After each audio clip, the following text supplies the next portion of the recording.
Kids in English Canada have learned French in school for decades, many of them through French immersion. In fact, according to StatsCan, almost 10% of kids in public schools are now in the program, which front-loads learning and communication in French. But there are some problems that are leading to serious questions over what counts as equity in education.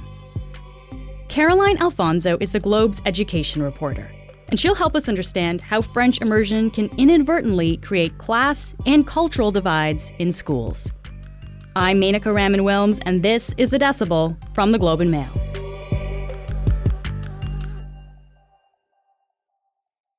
Caroline, merci de te joindre à moi aujourd'hui. Oh my God, Menaka. Don't worry, we are doing this in English. I thought I would throw some in there just because we are talking about French. We are talking about French immersion. Yeah. And I don't think you speak French, but I know your kids actually go to French immersion, right? That's right. I have 2 kids in the public school system in Toronto, and both of them are enrolled in French immersion. So I come to this topic with a bit of parent experience. And so tell me then, why did you decide to put your kids in French immersion? I was born in India, and I lived in India for 12 years of my life. In school, we spoke English, but we also spoke Marathi. So I learned multiple languages when I was in school. So I enjoyed that experience. And so when French was offered in our school, I love the idea of my kids learning a second language, especially one that is predominant in Canada. And honestly, it's been a really great experience for them. They've had some wonderful teachers along the way. And you know what they say about kids being like sponges? I feel like my kids have just absorbed this language. And my eldest is, of course, he's 12, turning 13, so he's more fluent in it. But even my youngest, sometimes she'll say things in response to me, and it'll be in French, and I'll be like, pardon? What did you just say? Wow, that's really wonderful to hear. And maybe before we get too far into this, maybe we should just quickly kind of define French immersion, Sure. Caroline, because this is not a French school. So what exactly is the French immersion program? French immersion is exactly what it sounds like. You're immersed in French. You're immersed in a language. So it is a specialized program or a program of choice within the English public education system. And what happens is that in the early grades, kids are immersed in it. So they're spoken to in French 100% of the time. Sometimes a bit less depending on your school board, but generally you're immersed in French for the majority of the day. And as you go through the grades higher and higher, they tend to do half French, half English. So you're immersed in French early on, and then it sort of becomes half and half as you go higher on in the grades. So now that we have that kind of laid down there, I want to ask you about a school in the East End of Toronto. This is Blake Street Junior Public School, and it has a French immersion program, but it didn't always have a French immersion program. So Caroline, can you tell me about this school here? Sure. Blake School is, like you said, in the East End of Toronto.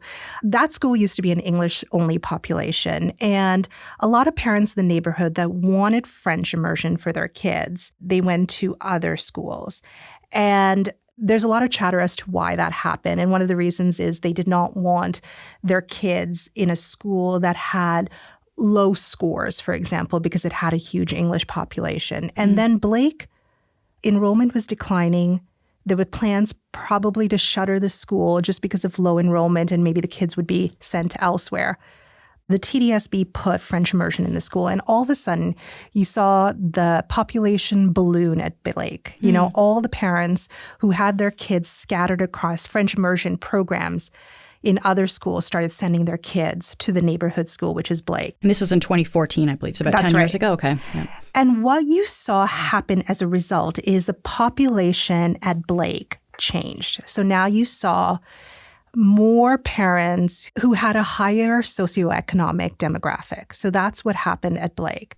And Blake is an interesting example because it was a model school. Like the TDSB has a set of criteria that it looks at, which includes parents' income, parents' education, sort of a whole bunch of factors. And they determine where a school ranks to receive extra funding, extra supports. And they call those schools model schools. And TDSB is the Toronto District School Board. That's right. This is a board-wide thing. Okay. That's right. So Blake was considered a model school for the longest time, which meant it received extra funding to support its kids. The model school program has free field trips, different programming enter the school, a whole bunch of things. Sometimes food supports too, right? Food supports, exactly.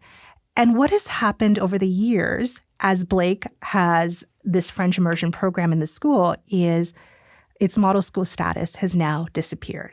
Okay, so let's talk about this. So it sounds like French immersion comes into the school. A lot of parents say, okay, great, we can send our kids here to get French immersion. The demographics of the school change, and then it loses its status here as this model school. So why is that so significant? Because we have to remember that despite the fact that French immersion has brought a different population into the school, the English program still has the same demographic, the same population that it did many, many years ago. And those students still need the support, whether it's food programs or free field trips. That's still there, and that is why it's significant. Okay, so it sounds like, in a way, inadvertently, this program kind of creates a sharper divide between more well-off kids and less privileged kids, it sounds like. That's right, and that is one of the downsides that we've seen as a result of these programs of choice entering the school system, where it creates a divide between the haves and the have-nots. And it is laid bare for us to see at Blake. Why is it that parents, maybe from more privileged families, those kids go to a French immersion program and parents from a lower socioeconomic status don't go into a French immersion program? Why do we see that? There's a lot of chatter that I've heard out there about parents thinking that French immersion is sort of a private school within the public system. So you have a specialized program within the public system. Many parents put their kids in French immersion because they want them to learn a second language. They understand how important French is in this country in, future jobs, for example. So they put their kids in this program. But there's also these whispers that in French immersion programs, you have fewer kids with, for example, behavioral issues, special needs issues.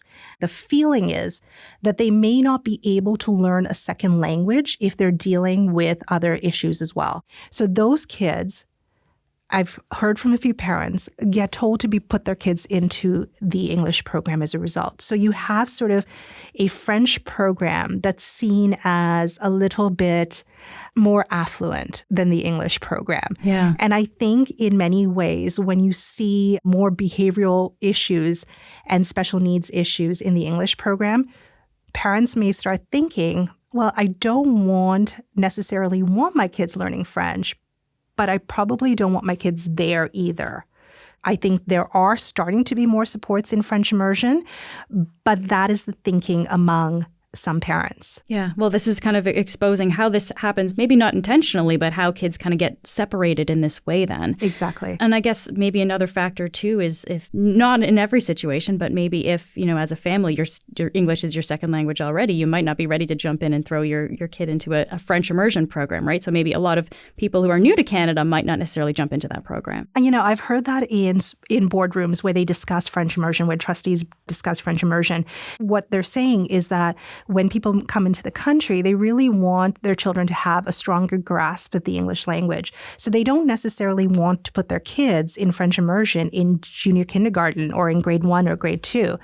Perhaps they want to wait till grade 7 as an entry point. So, you see a lot of immigrant kids, newcomer kids, predominantly in the English program as well. We'll be back in a moment.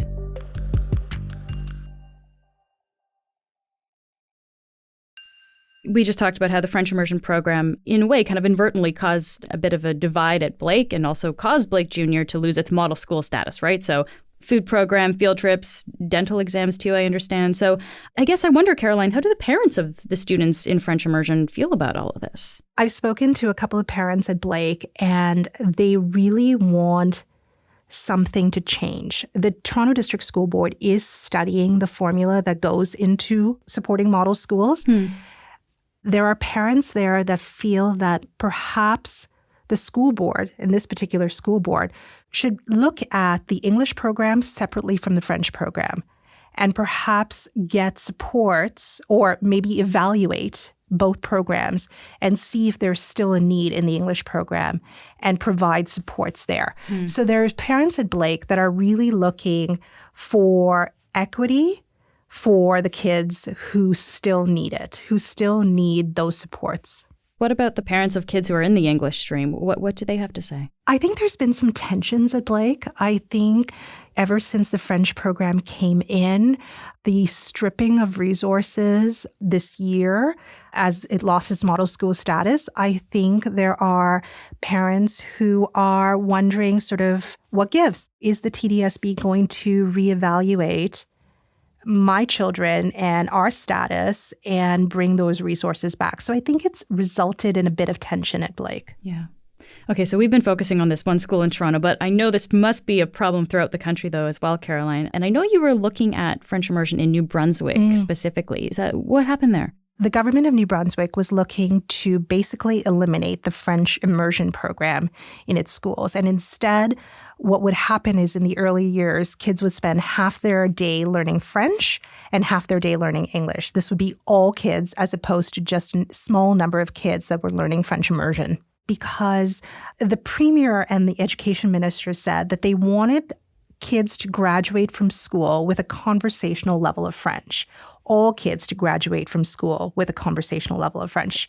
So they felt like to bring about equity so that everybody had exposure to the language, it meant eliminating the French immersion program and exposing all kids equally to French language. And this, I would imagine, is a particular concern in New Brunswick because this is the only bilingual province, right? So I guess that's maybe front and center there. Exactly. And so what's interesting there is that parents were livid. French immersion parents were livid at this. And so when the government decided to do its town halls, whether it was in person or virtual, and I listened to one of the virtual town halls, the parents that lined up to talk about how French immersion had impacted them when they were in school, how their children had benefited for it, one after the other. They did not feel that eliminating French immersion, eliminating a program was the correct way to go for this government. So it sounds like in that situation, parents really kind of, I guess exerted some influence here on the public system. It just shows to me, Manika, the power that parents have over the public education system to watch these parents line up, to tell their stories, and to force the government to change its mind. In the end, the government decided, okay, fine, we will let you have your French immersion program, and we will review French language education in the province. So it really does show the power that parents exert in a situation like this to save a program that they feel is beneficial to their children. I also want to ask you about Edmonton, because I know we were looking at this city too. So further west now, how is bilingual education being approached in that city? I love speaking to parents in Edmonton. It was fascinating. So at Edmonton Public Schools, they don't only have French immersion, they have a wide variety of programs. So you have, Mandarin, Hebrew, Spanish, you name it. And so I wanted to understand really how parents brought those programs about. I spoke to a parent in Edmonton who was telling me that she grew up in the Mandarin bilingual program in Edmonton, and she wanted the same thing for her children. And the reason that Edmonton Public School Board has brought about so many languages is because parents, just like New Brunswick, in Edmonton, parents have been going up to the board and saying, we speak this language at home. We think it's important for our children to learn it. We understand that French immersion is important, but there are other languages, especially in our city and in this country. And Edmonton Public Board has initiated a number of languages in its school where kids spend half their day or more than half their day learning a second language and then the other half of the day learning English. Wow, that's amazing. So this approach is kind of addressing really the wide swath of offerings here that people want. Exactly. And as the country changes, as we have more languages, it's interesting to me, from my perspective, sort of what happens to language education in school boards. Yes, French immersion is still the predominant language that parents want. Even at Edmonton Public School Board, one of the staff members was telling me that the most calls they receive is around French immersion. People still have questions about French immersion. But it's interesting to me to see the number of languages that kids are being exposed to now, which really makes me wonder about what happens with French immersion going forward as other languages come to the forefront. And I mean, you were looking specifically at Edmonton here, but I would imagine this is probably the case throughout the country, right? Where you have parents and families who would like other instruction in other languages other than French and English. It is. I mean, I was in Winnipeg. There's more languages being taught in their school division as interest grows. I mean, they just started a new language there where they had an enrollment of fewer than 15, but they want to see if it takes off because there was parent interest in a new language. So I think we're going to see more and more school boards offering different languages as the years go on. Yeah. And I mean, I guess this comes down to kind of familial languages too, but there's also, it sounds like at least there's a lot of benefits to kids learning another language at that stage in life, right? So it is. That. Like, look at my kids, little sponges. So there's clearly a benefit that if you expose kids early, the science, the research shows that if you expose kids early to a language in their early years, they're better able to absorb it. We've talked about a lot of stuff here, but I think really it comes down to the idea of equitable education, right? And giving kids in all different situations access to good education. So I guess based on the people you've spoken with, again, big question, but what should equitable education look like going forward? And specifically, how would French immersion really fit into that? There's a struggle for school boards in wanting to expose kids to programming and languages. I'll go back to the Toronto District School Board, which has opened up new French immersion programs in lower socioeconomic neighborhoods like Thorncliffe Park. So I think there are efforts being made to expose kids for the sake of equity, to expose kids to languages. But I think we have to be mindful that when we put a French immersion program in a school and kids are coming from various parts of the city into that program, we shouldn't forget about the kids at the school who were there before, who need a helping hand. Caroline, thank you so much for being here today. Thank you for having me. That's it for today. I'm Menaka Raman-Wilms. Jay Coburn produced and edited this episode. Our producers are Madeline White, Cheryl Sutherland, and Rachel Levy-McLaughlin. David Crosby edits the show. Adrian Chung is our senior producer, and Angela Pacenza is our executive editor. Thanks so much for listening, and I'll talk to you tomorrow.